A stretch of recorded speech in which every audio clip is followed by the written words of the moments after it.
Well, the weather forecast in Montana is for more snow tomorrow, for those of you who are playing at home, which is a good thing for keeping our snowpacks high. But we've had a really cold winter and a lot of snowpack, and we're grateful for it. It was about time we had it. But I would tell you, the Biden administration has not learned anything about what's happened in Europe as it relates to a green hallucination. We are following, because of Joe Biden's leadership as a nation, taking us off the green cliff. The Biden administration seeks to overhaul this economy to fit its green dream.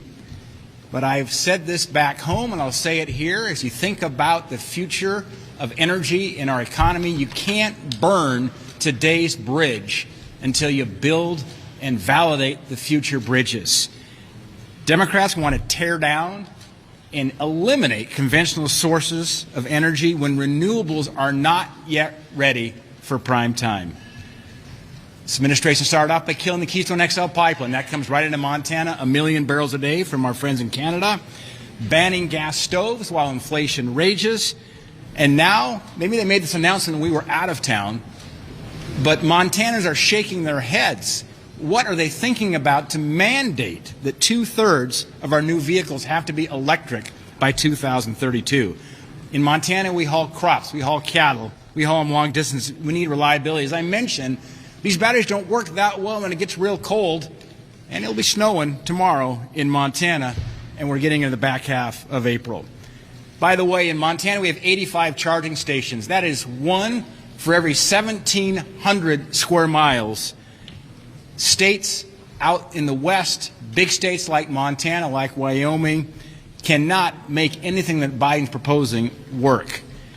Instead of forcing the heavy hand of government to execute their green hallucination, I would highly urge and greatly urge President Biden and the Senate Democrats to let the free market decide what should be successful and what we do in the future in terms of powering our vehicles. Good morning, friends. This is crazy news. The United States government has just announced that it has made $247 billion in payment errors that cost taxpayers thousands of dollars. There's also a new proposal on the negotiating table that includes one-time payments of $1,375. This plan is expected to be approved very soon. My friends, please make sure that you watch until the end of this video for all of the latest news. Also, I will be announcing several winners in a video later today for the Walmart gift card giveaway. If you'd like to enter these weekly giveaway, friends, all you have to do is click and like several of my videos and then comment below the keyword of each video that you watch. The more videos that you comment on, the greater your chances of winning the giveaways. According to the Government Accountability Office, the federal government reported a whopping $247 billion in payment errors during the 2022 fiscal year. The watchdog also says nearly $2.4 trillion in payment errors have been made over the past 20 years. The report from the Government Accountability Office is among the latest oversight reports to claim billions in wasteful spending by the federal government every year. Richard Stern, a budget and spending expert, told CNBC News, "The government has just lost, as if you dropped it on the sidewalk, trillions and trillions of dollars over the last few decades. That is money that was stolen from hardworking Americans to just simply get wasted." So what exactly is behind these billions of dollars in payment errors? Well, officials say that not all of them represented a loss to taxpayers. The recently published report indicates $200 billion in payment errors last year were the results of overpayments, while $5.3 billion were counted towards underpayments. Another $32.7 billion in unknown payments were recorded, meaning it's unclear whether the payments was an error or not. Finally, there were $9 billion in technically payment errors, meaning a recipient was entitled to a payment, but the payment failed to adhere to rules or regulations. Payment errors were reported by 18 agencies across 82 government programs.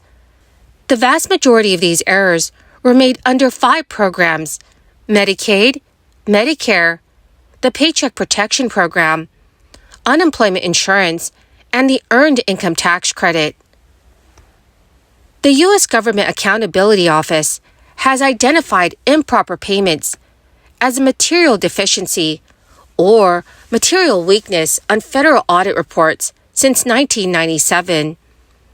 The Government Accountability Office recommends better monitoring and planning by federal agencies to help identify risks for payment errors, and that the IRS review more W-2s before issuing any tax refunds to lower the risk of tax refund fraud.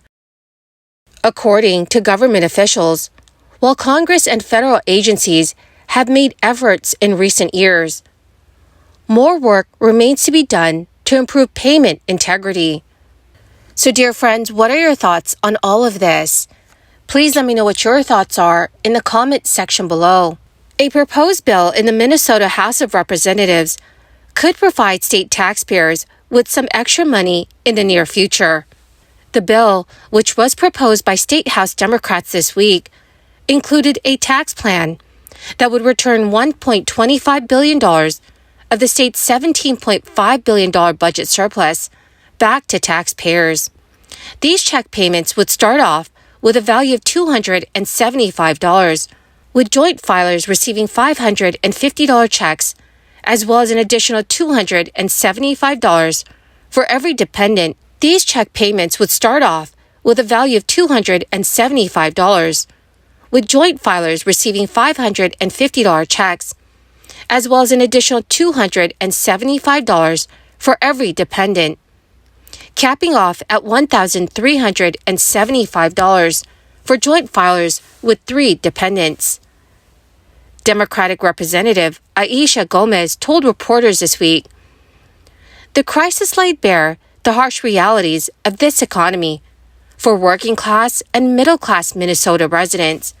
While corporations posted record profits and the rich became even richer, so many in our communities could not stay home.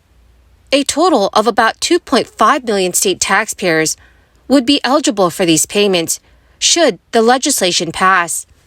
To be eligible, a single filer's annual income cannot exceed $75,000, while a joint filer's annual income cannot go over $150,000. Beyond the payment, the proposed legislation also pitched creating a new millionaire's tax, on top of the 0.8% of earnings in the state and tax cuts for Social Security. House Democrats have described the tax plan as the largest tax cut in state history. However, the legislation proposed by House Democrats have been met with opposition from state Republicans. As part of their opposition, Republican senators drew attention to almost $10 billion in new taxes in bills supported by Democrats moving through committees. State Senate Minority Leader Mark Johnson has stated, "The Democrats' budget will lead to higher taxes now and even higher taxes into the future to support their aggressive government growth. Democrats in Minnesota are failing their campaign promises of lowering taxes for Minnesotans." While state Republicans are the minority in both the Senate and House in Minnesota, some Democratic senators do have a common ground with Republicans who seek a repeal of the state's income tax on Social Security. Well, my marvelous and most magnificent friends, that is the end of my daily stimulus update video for this Friday. My dearest friends, I will be announcing several winners for the Walmart gift card giveaway in a video later today.